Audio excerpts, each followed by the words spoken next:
Hi guys, I'm Garen. I'm JD. And this is Investigating Comic Club, where we chronologically read, review, discuss, and rate specific crucial stories of the medium.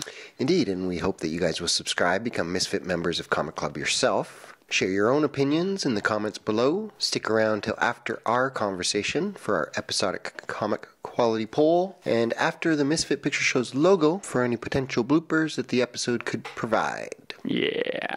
Happy New Year, Garen. Happy New Year. Happy New Year. 2020, guys. The Roaring 20s, here we go. Woo! Pretty awesome. Today we're doing X-Men number 4 by Jonathan Hickman, Lionel Francis Yu, Alan Goulan, and colored by Go, I hope. My apologies. What did you think of the cover, Garen? Just looking at the cover and not what I'm going into right now, Mafia-esque. Yeah. Like, I feel like this is like... That's true. Yep. You know? He's got his muscle, you got the brains, you got the muscle. And the spokesman, Yep.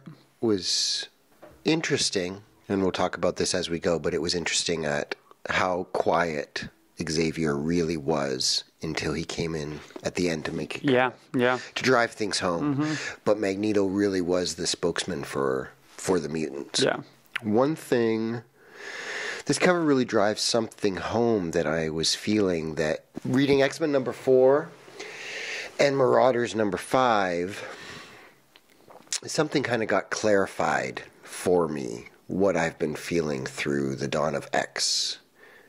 And I think House of X, Powers of X was really exciting. A whole new world, brave new world. One of the things I love about my comics is this adventure, action, fantasy world.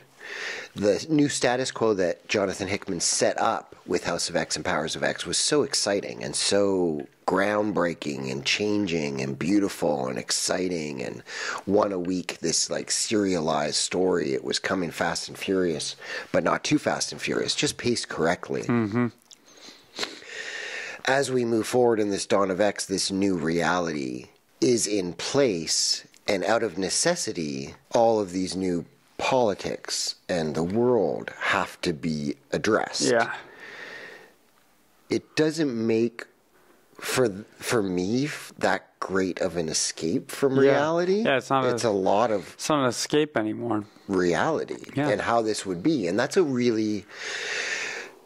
one way to take the X-Men. Yeah. And that is the way that they've taken the X-Men. For me personally, I like to see adventures of mutant versus mutant, the adventures of even, mutant versus human, or human versus, all of these grand adventures. I feed off of it. I love it. It inspires me. Yeah. But when you're sitting around tables setting up this thing, it's almost like, Besides like the Star Wars prequels. Yeah. You know, the like Trade Federation and the politics involved and the trade blockade and the Supreme Counselor. And it's just like, I guess it's kind of dry. Well, if you take away Xavier's helmet and the fact that Apocalypse looks the way he does, this is just another boring board meeting. It's extremely well written. Oh, yeah. No, I said this is Hickman. I caught myself not really writing things down because it did flow. It connected the dots very well. But I did have to bring myself back almost out of it, back into it, out of it. I'm just reading this, Am I actually reading this, or am I actually taking it in? If I wanted to read a book, I'm going to read a book that is very well written. So I need them to, especially if it's this. We've talked about this a few times where this is well written. I'm not dogging on Hickman. I'm dogging on the fact that this is another issue that could have been explained in 2 pages, 3 pages, rather than 27 pages.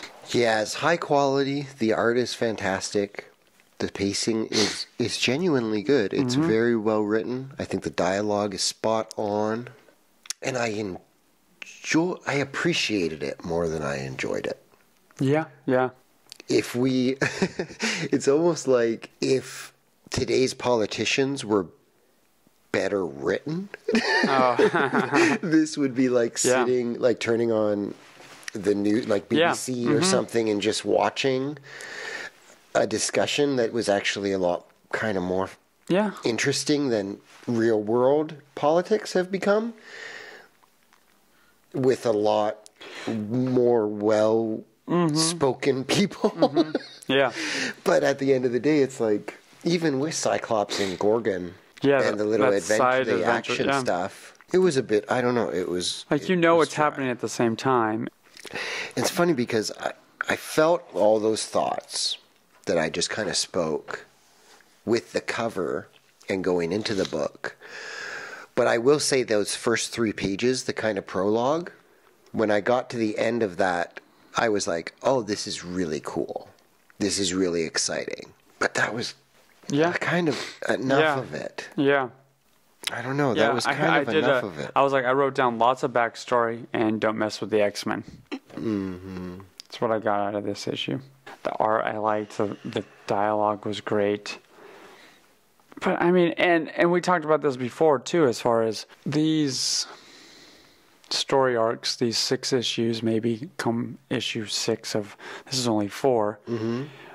But reading 6 of these issues, the first 6, as a whole, maybe reads better. Like, I guess, but I was thinking about that too. And if you read the first 6 issues of X-Men, there'd be a massive blind spot with Xavier's assassination that took place in X-Force issue 1. Yeah, that, like, they didn't even have a couple panels that said, "Oh, this happened yesterday." Yeah, like, that's the thing. It's so much of a world that you can't skip out on some of these things. Some of them you can't skip out of. Or the things that the key factors were.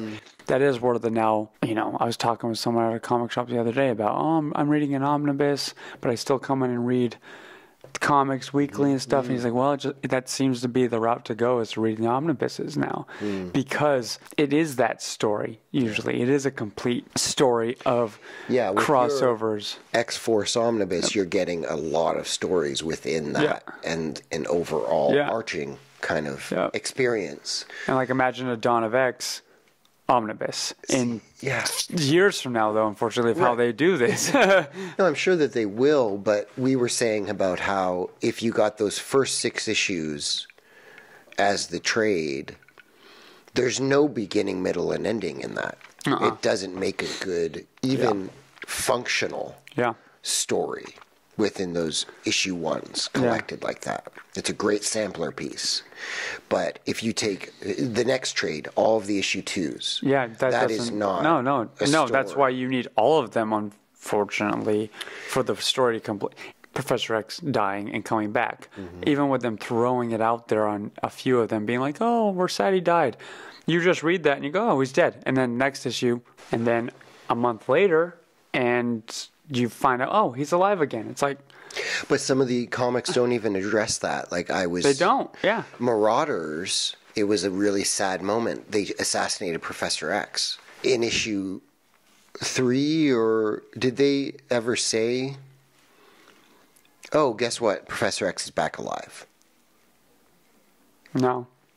Unless he was in there, or it was one of those... That was never... it was like a 3-week... back. In the past, when Shinobi... Oh, that's right, yeah. Shaw came back. So that was like a flashback. That happened before the assassination. And even some of the X-Men, like... Okay, they were invited here.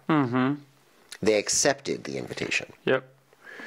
And yes, the assassins were trying to get them. Take them, yeah. But before that... You've accepted an invitation, and Gorgon's asked to surrender his swords. And he's already... And he's like... Nope. You think this sword is my weapon? And it's just like this pomposity. Yeah. Like kind of pompous... Like, I don't enjoy these characters. I agree with the woman who's in the meeting. Yeah. Who says about the posturing. Oh, yeah. Yep. You know where this is going to lead. Yeah. And I feel like, that one jerk that tried to actually assassinate them, take him away from the equation because he's this extreme. Yep. But the guy from Wakanda, I really liked his exchange with Magneto. The woman, I found her saying what's on my mind. For most of the characters are posturing. Yeah. And I even understand that they've gotten there from this place. I really appreciated what Professor X said in the issue. When he started talking, his whole dialogue, I thought was excellent. Yeah. And it was great to hear him say seemed like a little cultish when he was like, I love you. But I appreciated what he said about my dream. I do want that still. Yeah, and it felt good again. For me, that was cool for nostalgia of reading Powers and House, of the whole someone once told me that I am dreaming the wrong dream. Right. And seeing that, because it's cool. You don't know what that means, unless you know, the Moira. It doesn't, it has more weight. Yeah, it has more weight. Again, it's more of that nostalgia, that feeling of the weight of knowing more Easter eggs of things. But it's not like, oh my God, I can't believe I don't know what he's talking about. No. Right. You get that extra layer, which is nice. I don't think it's entirely, that one's not alienating like the Professor X assassination. Yeah. But like when he's talking here, we see that visual of his helmet with the bullet. Yeah. And when they first mentioned that Professor X was assassinated, they should have had a page in this comic, or half a page, that visually represented that assassination. And then when he came back, there should have been a couple panels to represent that he was brought back okay. Because right now, if you're not reading the other ones, this might be one of the first times you kind of get the glimpse of anything where it's like, it was unsuccessful, obviously. Yeah. I cannot be killed, not like that, and not by the likes of you. Again, it's the posturing, like they come off like pompous arrogance. Like it's not, for me, it's not an attractive quality. It's not an endearing quality. It's the opposite. And it was cool to see them strut and go forward the first little bit, during House and Powers. Yeah. But now we're, 25, almost 30 issues in to Dawn of X, and I'm just like, I get it, guys. Yeah. This is, they've brought their Brave New World, and they're putting in and committing to it, and I think that that's really cool. I think it's great, but I'm just wondering if it's just not my cup of tea. Might not be my cup of tea, because I can look at this comic and I give it an A as far as this everything is a great goes. comic. Yeah. As far as my enjoyment, it's about a C+. Yeah. I enjoyed it enough. I will not hungry to get this in a trade paperback and read the first 6 issues of X-Men so far. This is issue 4. 2/3 of the way through it, and I'm not that eagerly anticipating like an afternoon, like I'm going to crack open House of X and Powers of X, like we were saying. As far as more detail, the tech page with the menu, when I flipped that, I was like, really? Yeah. But then by the end of that page, I actually enjoyed it. Yeah. I was like, oh, no, right off the bat, you're like, what? Why does that? kidding? I skimmed all the way to the bottom right away after reading Watermelon, and I was like, wait, what? This can't be just for this. But I enjoyed it by the end of that. And the Krakoan drug regimen that people are kind of complaining about, and they're not too sure if they need to follow all of this. Yep. It sounds like a way to start a reliance that will lead to an addiction of these drugs. Yeah. It's all politics. Get enough politics in the real world. It's not anything I need for. I don't know. I give it a B. So you give it a B? I give it a B. I was, when they went through the list of captains. Yeah. I was really excited to see Magic there. She's just a personal favorite of mine. I have a feeling that she's a huge character from that Infernal thing. I think Hickman is kind of holding that one in his back pocket. I think he he seems probably, I bet he likes that character and is going to play with that. I guess the highlight of it was Xavier taking off his helmet. Yeah, yeah. And just kind of giving his speech. I appreciated it, enjoyed it, but it's not entirely my type of escape. Yeah. One of my favorite part was the end, seeing the the upcoming issues and seeing 2020 and all the dates. That's what I look forward to. Look at that. That's what I was like. That's exciting. That's cool. So with January, we're getting 11 X-Men comics this month. House of X and Powers of X in total were 12 over 3 months. Yeah. It's actually, Garen and I have committed to the first 6 issues of all the Dawn of X titles, and then we'll see how kind of where we go from there with investigating Comic Club. But here's a good example. Yeah. You know, like, okay, in 1 month you're going to give us essentially the same amount of comics as House of X and Powers of X. It's going to be, let's see how they... Let's see. And it's about the last 2 issues of all of these. There's maybe a few more in February, like the first week of February. But you're pretty much by January 29th will be knowing it should be capped. Yeah, we'll see how it goes, how we feel about it. Yeah. Yeah. So what do you guys think on our comic quality poll? A, B, C, D, or F? Let us know what you think.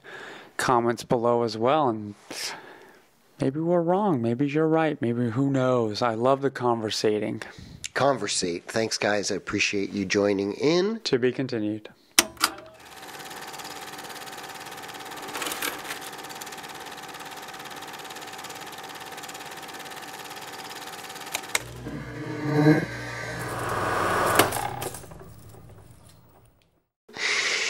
And, I don't know how to end this right now. It's such a drag. Yeah. Is there anything else worth mentioning? It's not.